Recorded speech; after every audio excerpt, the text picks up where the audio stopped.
Hello, Pisces. It's so nice to be back. And I have changed the format a little bit. For those who don't know me, I'm Jo from Red Room Reiki and Readings. And I'm going to, instead of doing monthly readings, I'm now going to start doing seasonal readings. So that's for the 3 months. So for some of you, it might be winter time, and for the others, it may be summertime. Now, hopefully, you're both enjoying either or either. Now, Pisces, we're going to be looking at June, July, and August. We're also going to be looking at the numerology numbers that go with those months. So for this year, actually, like June, instead of being, say, the 6th month as we know it, will be the 7th, and July will be the 8th, and August will be the 9th. Now, I'm using the skulls today. So what I'll be doing is waiting for a card to fall out first. That's going to be the main energy of the reading. And then I will be choosing 3 for each month. So 3 cards. They're wanting to come out. That one, beautiful. The 8 of Pentacles, beautiful card. So we'll just pop that one up there. And now I'll just do a quick shuffle for Pisces for June, July, and August. That feels about right. I pop these ones down. Actually, you may want me to put those ones back. Now, I have meditated just before I started. So I've got my own little writing on the side here. And then let's see if the cards actually correspond with the energy. So what we've got at the top, the 8 of Pentacles. The 8 of Pentacles is actually getting on with work, getting on with things that need to get done. It's quite a productive energy. It also is a reminder of that your skill sets are there. It's been really interesting doing the star signs for everybody, that mostly it's been talking about finances, and remembering kind of your empowerment in your skill sets and what you give, in that productivity space. So the 8 of Pentacles, 8 is abundance. It's about manifestation. It's about creation. So I feel like a lot of you have the absolute ability to make your life more financially abundant, as well as abundance in all areas. But it also is just this beautiful kind of working on your skill sets as well, working on your craft. So some of you might have some hobbies that you're throwing yourself into. Others, it might be like, say it's like you're working on your body, going to the gym. It's like you're working on your craft and the things that you're concentrating on. Now, when I said you may not want the next 3 cards, which is for June, it's because we have the 5 of Pentacles, the 3 of Swords, and the 9 of Cups. Now, the 9 of Cups is, isn't a bad. It's a really good card. But the other 2 are a bit how you're going. So to talk about June energy number 7, it's actually quite a reflective energy 7. It's about stillness. It's about education. It's about wisdom. It's about the temple.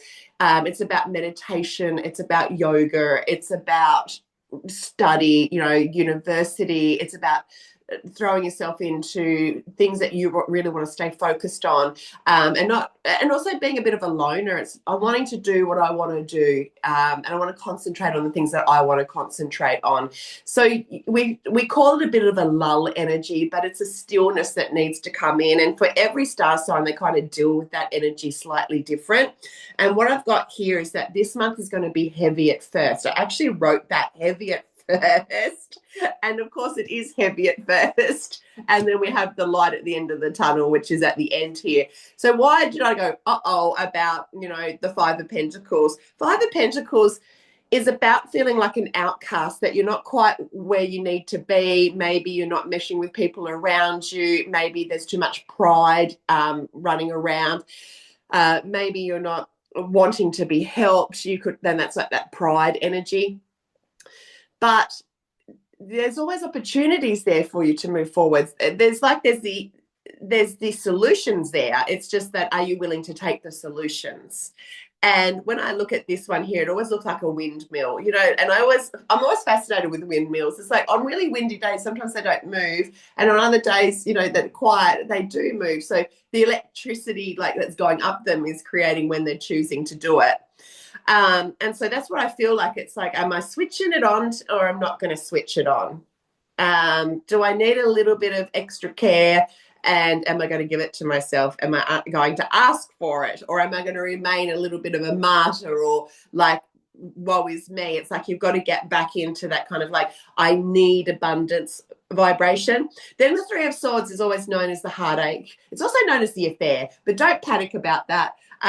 It's more about third party energy, the Three of Swords. So if you know, like traditional tarot, it's like sword, sword, sword through the heart. So we always go, uh-oh, when we see it.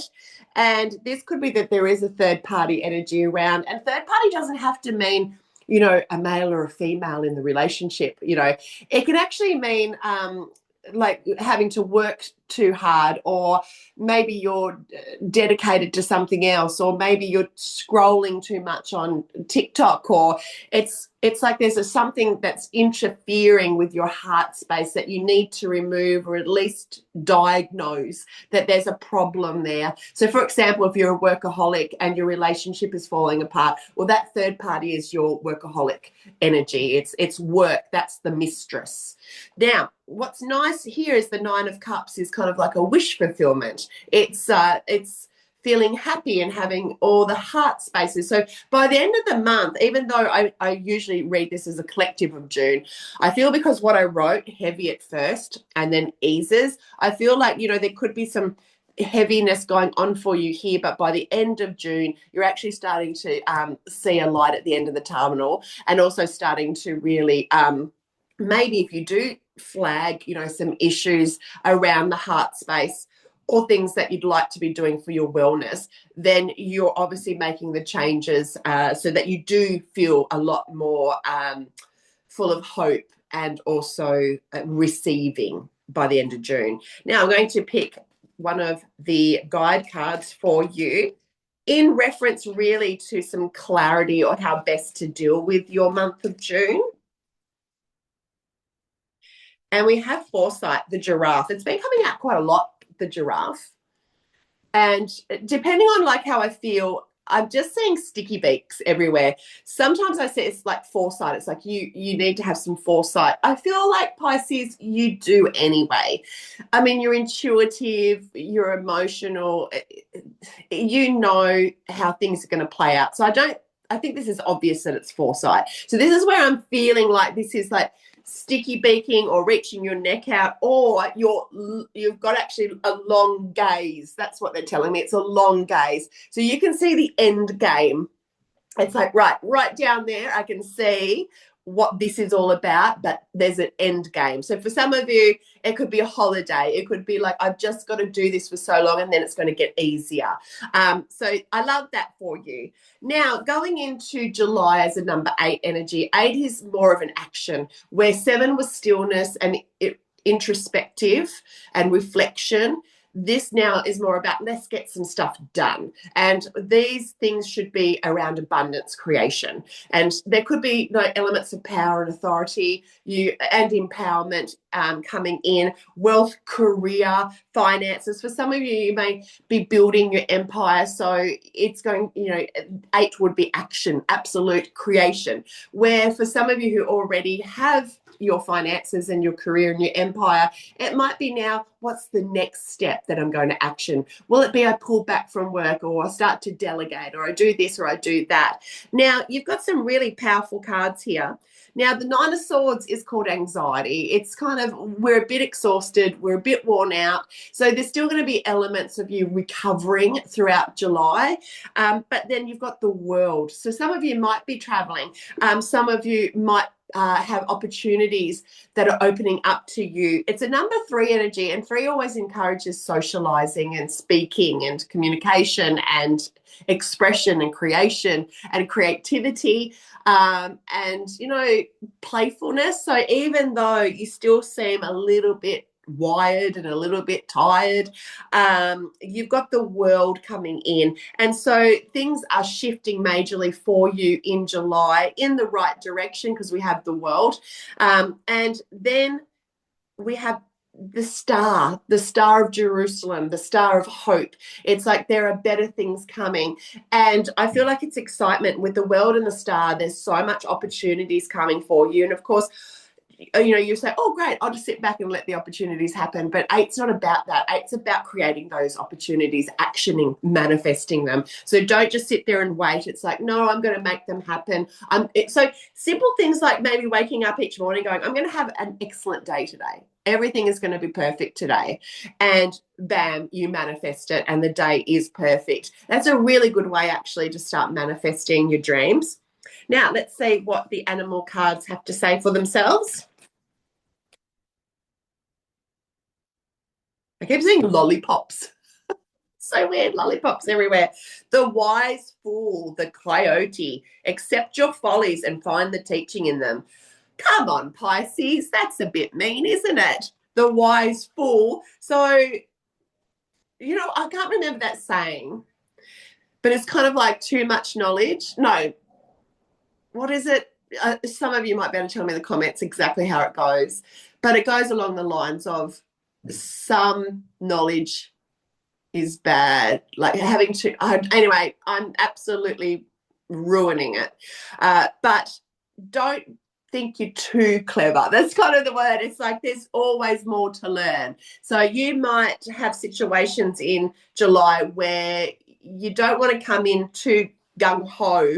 It's like learn and realize a little bit of wisdom's actually not enough. You need to have a lot of wisdom. So there could be situations where if you don't know, don't pretend. It's like, I don't know, I know a little bit. And usually that's got a lot to do, and accept your follies, that you're not always perfect.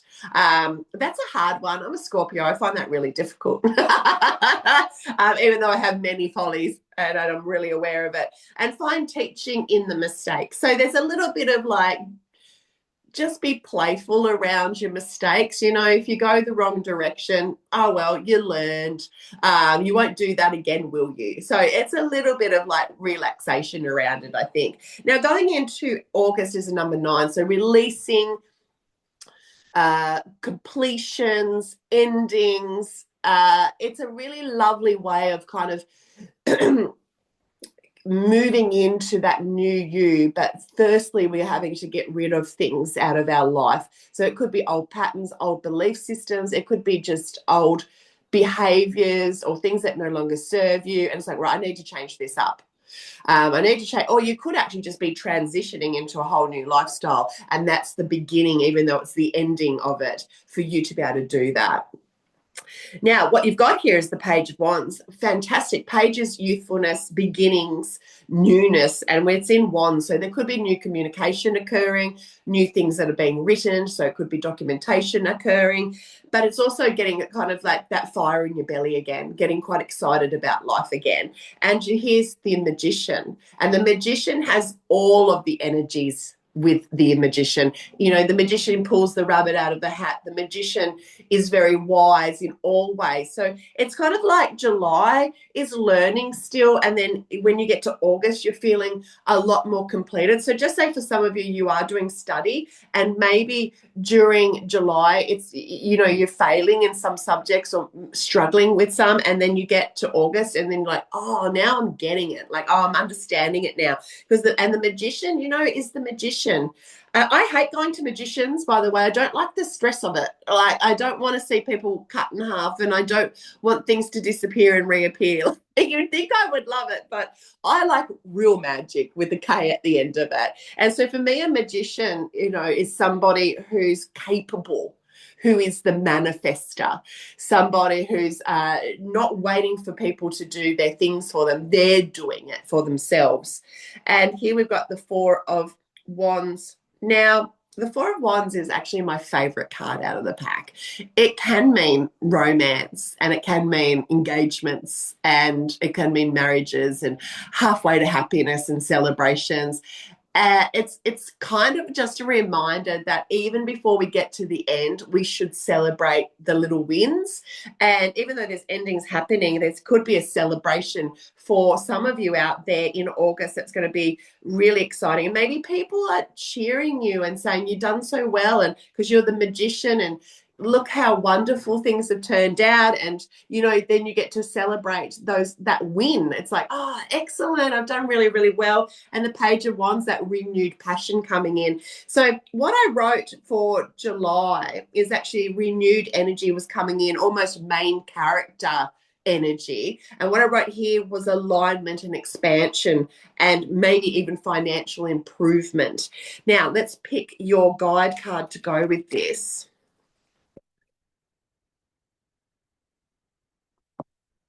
Resolve, the Elephant. You will overcome any obstacles. How fabulous. They say elephants never forget as well. So I do think you'll be looking at your story saying, oh, well, I started there and now I'm here.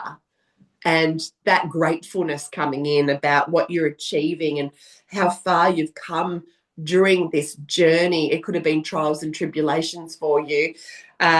But the elephant, I mean, they're so majestic, aren't they, elephants? And I don't know about you, but I'm in awe of elephants. I just think they're so amazing, and you'll overcome with resolve. So resolutions, what a great month for resolutions, for overcoming things. You're probably the most on par out of all the star signs for evolving from the 7, 8, and the 9. And I'm looking actually really forward to seeing how this is going to play out for you when we get to that number 1 energy in September. Now, the rune that we have over here. Now, this is hazards and hail. I don't know if you can see that properly. It can mean environmental issues around you, so environment. So it's not so much issues to do with you, but things you've got to deal with in your environment over the next 3 months. But by the looks of it, you're going to do a pretty good job by dealing with it. And even that, I mean, I would suggest at this moment, there's a few trials and tribulations going on, but by the end of the month, it starts to clear up and you're starting to enjoy life again. Look, out of the cards, you've got 1, 2, 3. So 3 major arcanas. So major arcanas are the big themes in life. So there's a lot of big topics occurring. Now, you may not see it day to day, but when you look back in hindsight, you go, yeah, okay, I can see this and this and this. So you've got quite a lovely journey here. And I feel quite relieved. Like, yes, there's stuff going on around you, but you're starting to understand that you can fail, and fails are actually learning, and that's okay. And then by failing, you're learning, and then you're not making that mistake again. So it's actually excellent, really, in the scheme of things. Thank you so much. And if you love my content, feel free to follow. But honestly, I just love what I do. And so you don't even need to like or comment. I'm going to show up in 3 months' time regardless. So hopefully I will see you in 3 months' time. And it's really lovely to be back. And have a great 3 months. Bye.